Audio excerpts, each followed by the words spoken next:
اعوذ باللہ السمیع العلیم من الشیطان الرجیم بسم اللہ الرحمن الرحیم۔ آج صبح فجر کی نماز میں ہماری مسجد کے پیش امام نے سورۃ الصف کے 2 رکوع پڑھے تھے، ان کی تلاوت فرمائی تو میں ان کا آسان زبان میں مفہوم بیان کر دیتا ہوں۔ بسم اللہ الرحمن الرحیم۔ پہلے رکوع میں اللہ فرماتے ہیں کہ زمین و آسمان کی ہر شے اللہ کی تسبیح میں لگی ہوئی ہے۔ فرمایا کہ وہ کیوں کہتے ہو جو تم کرتے نہیں ہو، یہ بات اللہ کو سخت ناپسند ہے۔ فرمایا کہ ڈینگے مت مارو، کیونکہ ڈینگے مارنا نکمے اور نکارہ لوگوں کا کام ہے۔ فرمایا کہ حق و باطل کی کشمکش ازلی ہے۔ حضرت موسیٰ اور عیسیٰ علیہ السلام کے ساتھ بھی یہی معاملہ پیش آیا۔ عیسیٰ علیہ السلام نے قوم کو بشارت دی کہ میرے بعد جو رسول آئے گا اس کا نام احمد صلی اللہ علیہ وآلہ وسلم ہے۔ فرمایا کہ جو اللہ پر جھوٹ گڑتا ہے وہ سب سے بڑا ظالم ہے، اور اللہ ظالموں کو راہ نہیں دکھاتا۔ فرمایا کہ اللہ نے اپنا رسول ہدایت دین حق دے کر بھیجا کہ وہ اسے تمام دینوں پر غالب کر دے، اگرچہ مشرکوں کو یہ برا لگے۔ اس کے بعد سورۃ الصف کی دوسرے رکوع میں اللہ تعالیٰ فرماتے ہیں، اور ایمان والوں کو یہ ہدایت دی جاتی ہے کہ اللہ اور اس کے رسول صلی اللہ علیہ وسلم پر ایمان لاؤ، اللہ کی راہ میں جان و مال سے جہاد کرو، یہ تمہارے لیے بہتر ہے۔ وہ تمہیں بخش دے گا اور جنتوں کے اندر داخل کر دے گا۔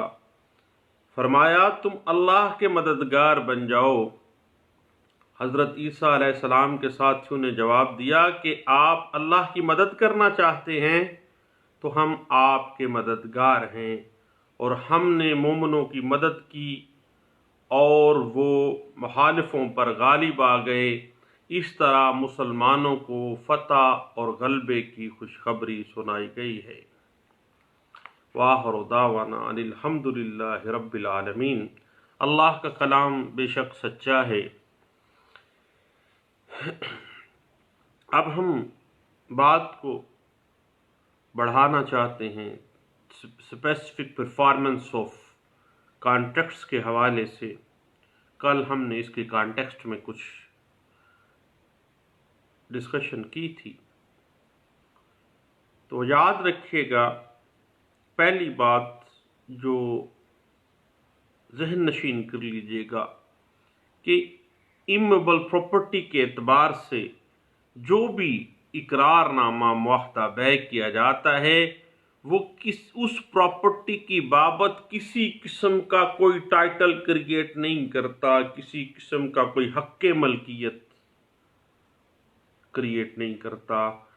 اور معاہدہ بیع کسی قسم کا حق ملکیت پیدا نہیں کرتا۔ اس حوالے سے P L D 2018 Supreme Court of Pakistan page 189 اور P L D 2006 Lahore High Court page 1518 اور 2008 S C M R page 1416 اور 2006 وائی ایل آر پیج 1280 اس بات کی انٹرپریٹیشن کرتی ہے۔ اس کے بعد ایک بڑی ٹیکنیکل سی بات ہے، جب بھی کبھی دعویٰ تعمیل مختص میں آپ آتے ہیں تو اگر آپ بونافائیڈ پرچیزر ہیں دین اگر آپ کے علم میں یہ بات آتی ہے کہ یہ پراپرٹی اور بھی لوگوں کو فروخت کی گئی ہے تو اس سے آپ کو کوئی فرق نہیں پڑتا، آپ بونافائیڈ پرچیزر ہیں، آپ specific performance of that specific contract کے لیے کورٹ کے اندر آ گئے ہیں، تو دیگر اگر کسی خریدار اس پراپرٹی کی کوئی دستاویزات ہیں تو اس کی منسوخی کے بغیر بھی آپ کا دعویٰ تعمیل مختص جو ہے وہ پیش رفت ہے، اس میں کوئی کسی قسم کا کوئی لکونہ نہیں ہے۔ اس بات کی انٹرپریٹیشن پی L D 2015 supreme court page 187 میں کی گئی تھی۔ اس کے بعد کل ایک صاحب کہہ رہے تھے کہ کیا جو ایگریمنٹ کرنا ہے، جو کانٹریکٹ کرنا ہے، ایگریمنٹ آپ کو پتا ہے کہ آفر اینڈ ایکسیپٹنس جو ہے وہ ایک agreement, offer acceptance and with reasonable consideration, یعنی کسی تبادلے کے نتیجے میں جو بھی لین دین ہوتا ہے وہ ایگریمنٹ ہوتا ہے۔ کانٹریکٹ جو ہے ہر وہ ایگریمنٹ جو بائی لا انفورسیبل ہوتا ہے وہ کانٹریکٹ بن جاتا ہے۔ اب ایک ایگریمنٹ ٹو سیل کسی اموویبل پراپرٹی کو ایگریمنٹ ٹو سیل کرنے کے لیے اسٹیمپ پیپر کہاں سے خریدے جائیں گے؟ تو یاد رکھیے گا کہ اسٹیمپ پیپر خریدنا کوئی ضروری نہیں ہے کہ اسی ڈسٹرکٹ میں سے ہی خریدے جا سکتے ہیں، بلکہ کسی بھی ضلع سے خریدے جا سکتے ہیں۔ اس بات کی اگر آپ مزید انٹرپریٹیشن دیکھنا چاہتے ہیں تو 2006 ILR پیج 2446 جو ہے وہ اس بات کی انٹرپریٹیشن کرتی ہے۔ اس کے بعد یاد رکھیے گا کہ دعویٰ تعمیل مختص جو ہے اس کا برڈن آف پروف جو ہے وہ اس پلینٹف کے اوپر ہے جو کہ اس کانٹریکٹ کی اسپیسیفک پرفارمنس چاہ رہا ہے۔ اس حوالے سے 2019 YLR پیج 223 جو ہے وہ اس بات پہ بڑی اچھی ڈسکشن دیتا ہے یہ کیس لا۔ اس کے بعد جہاں تک معاملہ آ جاتا ہے اندر میعاد وہ کانٹریکٹ کا، یعنی time is the essence of agreement, اس پہ چند سال پہلے بڑی میری ایک کیس میں معاملات سامنے آئے تھے۔ یاد رکھیے گا کہ جو میعاد مقررہ ہے معاہدہ کا، اس میعاد مقررہ کے اندر بھی فلیکسیبلٹی ممکن ہے، لچک ہو سکتی ہے۔ اس حوالے سے PLJ 2009 سپریم کورٹ 118 جو ہے اور 2009 SCMR پیج 119 اور PLJ 2009 سپریم کورٹ پیج 118 جو ہے وہ اس بات کی انٹرپریٹیشن کافی حد تک اچھے انداز میں کرتی ہے۔ اور تعمیل معاہدہ مختص کے اندر جو کانٹریکٹ ہے اس میں وقت کی پابندی کے اوپر جو مختلف پرنسپلز ڈرا کیے گئے تھے، اس حوالے سے اگر آپ دیکھنا چاہیں کہ تعمیل معاہدہ مختص میں وقت کی پابندی لازمی کوئی اتنی زیادہ توپ چیز نہیں ہے کہ جی بس اب اس کے بیانڈ آپ نہیں جا سکتے، اب جناب بس فلاں ڈیٹ تھی تو فلاں ڈیٹ گزر گئی ہے، اب معاہدہ انفرکچوس ہو گیا ہے، وعدہ ختم ہو گیا ہے، کہنے کی باتیں ہیں، ہوتا شوتا کچھ نہیں ہے۔ اس حوالے سے 2016 YLR پیج 551 اور PLD 2018 سندھ ہائی کورٹ کا فیصلہ ہے، پیج ہے 703 اور 2019 YLR پیج 89 جو ہے وہ اس بات پہ بڑی اچھی ڈسکشن کرتی ہے۔ اس کے بعد اگر اس کانٹریکٹ کے اندر جس کی اسپیسیفک پرفارمنس کے لیے آپ آئے ہیں اگر رقم ادا ہو چکی ہے اور سیلر نے قبضہ دے دیا ہے، مان جاتا ہے ہر چیز کو، تو پھر پیچھے کیا رہ گیا ہے؟ اٹ مین کہ وہ ایگریمنٹ تو ایڈمیٹڈ ہے کہ اس نے رقم وصول کر لی، قبضہ دے دیا، دین پیچھے رہ گئی رجسٹری، تو وہ کروانے کا وہ پابند ہے اور فوری طور پر وہ رجسٹری کروانی چاہیے۔ اس حوالے سے 2004 SCJ پیج 798 جو ہے وہ اس بات کی انٹرپریٹیشن کرتی ہے۔ اس کے بعد خواتین کے ساتھ جو ایگریمنٹ ٹو سیل ہے، اس میں آپ کو پتہ ہے کہ پردہ نشین لیڈی ایک بڑا خطرناک سا پہلو ہوتا ہے کہ وہ بی جو پہلے پراپرٹی ڈیلر بنی ہوتی ہے، اپنی پراپرٹی خود بیچ دیتی ہے، بعد میں جب پھٹا پڑتا ہے تو پھر وہ پردہ نشین لیڈی بن جاتی ہے۔ اب پردہ نشین لیڈی کی ڈیفینیشن تو آپ کو اس پہ یوٹیوب پہ میرا ایک سیگمنٹ موجود ہے پردہ نشین لیڈی کے اوپر، وہ ضرور آپ دیکھیے گا۔ یاد رکھیے گا کہ جب بھی کبھی آپ ایگریمنٹ ٹو سیل کسی پراپرٹی کے حوالے سے کرنے کے لیے آئیں اور آگے سے کوئی لیڈی شیڈی ہو، تو بھائی اس کا کوئی نمائندہ، کوئی رشتہ دار، کوئی خیر خواہ جو ہے اس کو لازمی اس ایگریمنٹ میں موجود کر لیں اور اس کا بطور گواہ جو ہے اس کو ضرور رکھ لینا چاہیے۔ اس حوالے سے اگر آپ مزید کچھ انٹرپریٹیشن دیکھنا چاہیں تو 2018 SCMR پیج 2080 جو ہے یہ اس بات کی بڑی اچھی انٹرپریٹیشن کرتا ہے۔ اور دعویٰ تعمیل مختص کے اندر بعض اوقات یہ بات آتی ہے کہ ایک ہی پراپرٹی کئی اور ہاتھوں میں آگے بک چکی ہوتی ہے، تو بھائی معاملہ یہ ہے کہ اگر آپ ایسی پارٹی ہیں جو دوسری یا تیسری جگہ کے اوپر آپ کو سیل آؤٹ کیا گیا ہے، تو دین آپ نے اپنی بونا فائیڈی پرچیزر کا بطور بونا فائیڈی پرچیزر اپنے آپ کو ثابت کرنا ہے، اور آپ نے یہی پلی لینی ہے کہ پہلی سیل جو ہوئی تھی یا پہلا جو کانٹریکٹ ہوا ہے مابین سیلر اینڈ ادر پارٹیز، اس کے بارے میں مجھے کوئی علم نہیں تھا، ادروائز میں نے خواہ میں پیسے پھنسانے تھے، ایسی رولے والی پراپرٹی ضرور میں نے لینی تھی۔ اس حوالے سے اگر آپ کچھ انٹرپریٹیشن دیکھنا چاہیں تو 2004 SCJ پیج 773 اس بات کی انٹرپریٹیشن جو ہے وہ موجود ہے۔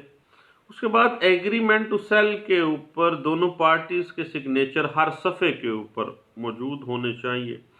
اور اگر اس کانٹریکٹ کا جو بینیفیشری ہے، جو خریدار ہے، اس کے دستخط نہ بھی ہوں تو وہ کانٹریکٹ انفرکچوس نہیں ہو جاتا، یا وہ کانٹریکٹ کی قانونی حیثیت کوئی ختم نہیں ہو جاتی۔ اس حوالے سے 2017 SCMR پیج 98 جو ہے وہ کافی حد تک اس بات کو انٹرپریٹ کرتا ہے۔ یاد رکھیے گا کہ اگر آپ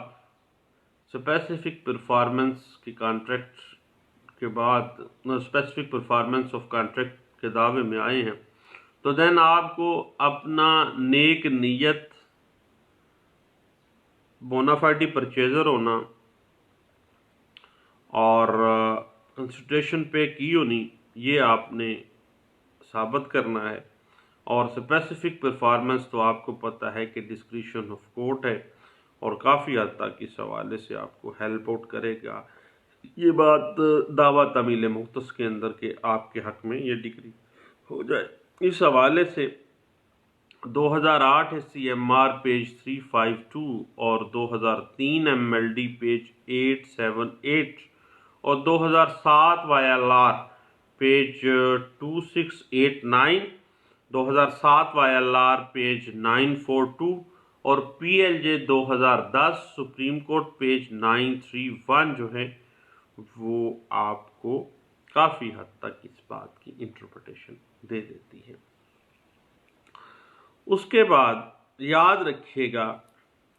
کہ اگر اسپیسیفک پرفارمنس کے دعوے کے اندر جو بائر ہے وہ رقم کی ادائیگی ثابت کرنے سے قاصر رہتا ہے۔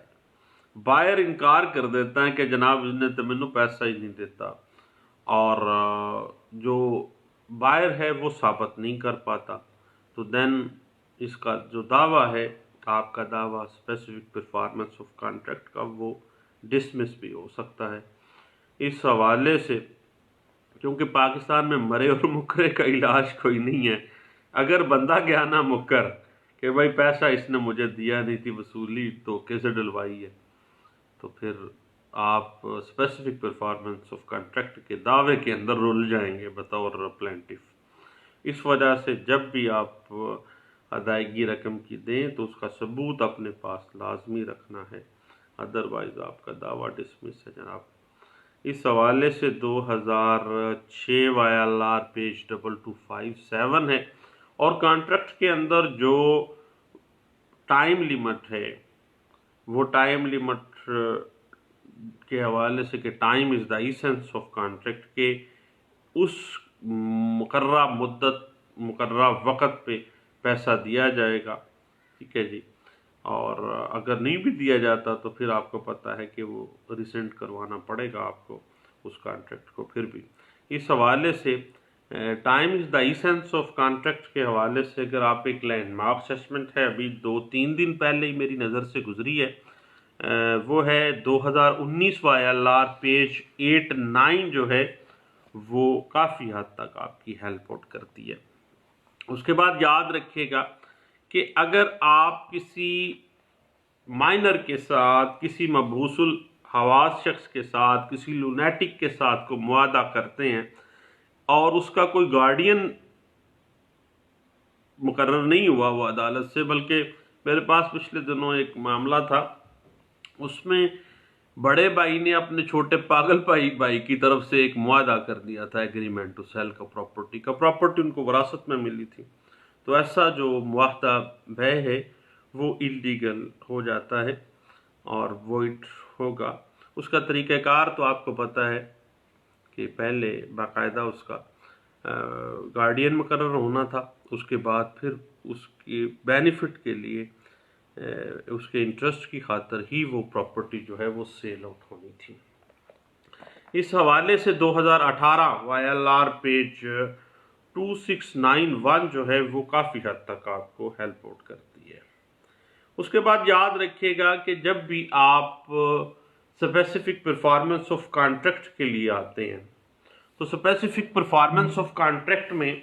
آتے ہی آپ نے جو پہلا کام کرنا ہے نا، وہ بقیہ جو زر ثمن ہے وہ آپ نے جمع کروانا ہے کورٹ میں، تاکہ آپ یہ ثابت کرنے میں کامیاب ہو جائیں کہ میں جو یہ معاملہ ہے اس کانٹریکٹ کی اسپیسیفک پرفارمنس کا، اس میں تو نیک نیتی کے ساتھ چل رہا ہوں، اور میں اپنے اینڈ کے اوپر جو لائبلٹی ہے اس کو فلفل کرنا چاہتا ہوں، جبکہ دوسری پارٹی ایسے نہیں کر رہی، تو بطور پلینٹیف آپ نے بقایا جو زر ثمن ہے وہ عدالت میں فوری جمع کروانا ہے، ادروائز آپ کا دعویٰ اسی گراؤنڈ پہ ڈسمس بھی ہو جائے گا۔ اس حوالے سے 2019 YLR پیج 223 جو ہے وہ کافی حد تک اس بات کی انٹرپریٹیشن کرتی ہے۔ یاد رکھیے گا کہ اگر ایگریمنٹ ٹو سیل رجسٹرڈ ہوا ہے اور ادائیگی رقم کے اوپر رجسٹرار نے باقاعدہ طور پر مکمل فیس وصول کرنے کے بعد ادائیگی رقم کی مہر ثبت کر دی ہے، تو دین ایسی ادائیگی رقم جو ہے بے کے لیے وہ درست تصور ہوگی کہ انہوں نے ایگریمنٹ ٹو سیل کو بھی رجسٹرڈ کروا دیا۔ آج کل آپ کو پتہ ہے کہ 1% اس پراپرٹی کا دے کے لوگ ایگریمنٹ ٹو سیل کو بھی رجسٹرڈ کرواتے ہیں۔ اور اس حوالے سے اگر آپ ایک لینڈ مارک ججمنٹ ہے 20 کی NLR 2007 سیول ڈائجسٹ پیج 395 جو ہے وہ کافی حد تک اس بات کی انٹرپریٹیشن کرتی ہے۔ اس کے بعد یاد رکھیے گا کہ بقیہ رقم بطور جو آپ پلینٹیف آپ نے جمع کروا دینی ہے تاکہ آپ کے بونا فائڈی پرچیزر ہونا ثابت ہو جائے اور آپ اپنے اینڈ پہ تمام جو لائبلٹی ہے اس کانٹریکٹ کی اس کو فلفل کرنا چاہ رہے ہیں۔ اور یاد رکھیے گا کہ جمع شدہ جو رقم ہے اگر وہ نہیں جمع کروائی گئی ہے، ٹائم گزرتا گیا ہے، تو پھر جو بقیہ رہ جانے والی رقم ہے اس کے اوپر کچھ منافع بھی جو بایا ہے وہ وصول کرنے کا حقدار ہوتا ہے۔ اور یہ قطعی صورت سود والے معاملے میں اس کو نہ لے کے جائیے گا کہ جی دیکھیں مخصوص وقت کے بعد اگر پیسہ لینا ہے تو پھر بڑھا کے آپ لے رہے ہیں، نہیں، یہ تجارت ہے۔ لازمی بات ہے اس بیچارے نے کچھ 4 سال وہ بھی تو رولا ہے، اب بجائے اس کے کہ 4 سال بعد وہی اس کو 10 لاکھ دینے اس کی بجائے کیوں بہتر نہیں ہے کہ اس کو کوئی 11 لاکھ دے دیں۔ یہ تجارت ہے، اللہ نے اس کو حلال قرار دیا ہے اور سود کو اللہ نے حرام قرار دیا۔ اب بات اس حوالے سے آپ 2007 YLR پیج 2479 اور ابھی لیٹسٹ 2019 کی ایک لینڈ مارک ججمنٹ اسی کے اوپر آئی تھی، اس میں باقاعدہ طور پر دگنا جو زر ثمن تھا وہ واپس کروایا گیا، یعنی دعویٰ اس طرح سے ڈگری کیا گیا کہ اب وہ پراپرٹی تو کئی ہاتھوں آگے بک گئی، پراپرٹی جو ہے وہ واپس نہیں کی جا سکے گی، نہیں ڈیلیور کی جا رہی، پھر زر ثمن جو ہے جو وصول کیا ہوا تھا سیلر نے اس کو دگنا دینے کی ڈگری کی گئی تھی۔ اور اس طرح سے جمع شدہ جو بھی رقم ہے یا باقی رہ جانے والی رقم ہے اس پہ کچھ منافع بھی یا جو آپ لکھتے ہیں بعض اوقات کچھ زیادہ تو وہ بھی جائز ہے۔ اس حوالے سے 2019 YLR پیج 223 جو ہے وہ اس بات کی انٹرپریٹیشن کرتی ہے۔ اور اس حوالے سے اگر آپ دیکھنا چاہیں تو ایک لینڈ مارک ججمنٹ ہے سپریم کورٹ آف پاکستان کی، جس میں یہ واضح بھی کیا گیا تھا کہ دعویٰ تمیل مختص میں چونکہ ٹائم لگتا ہے تو بایا کی پراپرٹی کا جو پیسہ ہوتا ہے وہ بعض اوقات اسٹرک آف ہو جاتا ہے، تو وقت کے ساتھ ساتھ کرنسی کی ویلیو بھی کم ہو جاتی ہے، اس وجہ سے کچھ زیادہ پیسے بھی اس کو ادا کیے جا سکتے ہیں۔ اور اس پہ باقاعدہ سپریم کورٹ آف پاکستان نے ججمنٹ پاس کی تھی 2017 SCMR پیج 902 جو ہے وہ اس حوالے سے کافی اچھی گائیڈ لائنز فراہم کر رہی ہے۔ باقی جہاں تک کچھ معاوضے کا تعلق ہے یا کچھ جو ہے کمپنسیشن کا تعلق ہے، تو چونکہ قیمتیں بڑھ جاتی ہیں پراپرٹی کی بھی، کرنسی ڈی ویلیو ہو جاتی ہے، تو پراپرٹی کا جب بھی دعوے میں آ کے بندہ ذلیل ہو تو وہ کچھ معاوضے کا بھی حقدار ہو جاتا ہے۔ اس حوالے سے NLR 1999 اپیل کیسز پیج 88 جو ہے وہ اس پہ انٹرپریٹیشن دیتا ہے۔ باقی یاد رکھیے گا کہ دعویٰ تمیل مختص جو ہے وہ ایک سیول کورٹ کی ڈسکریشنری پار ہے، ڈسکریشن آف کورٹ کے اوپر اس کا انحصار ہے، لیکن ڈسکریشن آف کورٹ ہمیشہ آربیٹریری نہیں ہونی چاہیے بلکہ انصاف کے تقاضوں پہ مبنی ہونی چاہیے۔ جب کبھی قانون اور انصاف ایک دوسرے کے آمنے سامنے آ جائیں تو ایک جج کو چاہیے کہ وہ انصاف کا ساتھ دے گا، کیونکہ انصاف ہمیشہ قانون پر پریویل کرتا ہے اور قانون انسانوں کے لیے بنایا گیا ہے، انسان قانون کے لیے نہیں بنائے گئے۔ ناصر اکرام بھٹی صاحب اکثر اوقات میرے بڑے اچھے دوست ان کے پاس بیٹھے تو وہ یہ جملہ کہہ رہے ہوتے ہیں، اللہ ان کو صحت اور ان کو کامیابیاں دے۔ اس میں یاد رکھیے گا کہ دعویٰ تمیل مختص جو ہے دیٹ از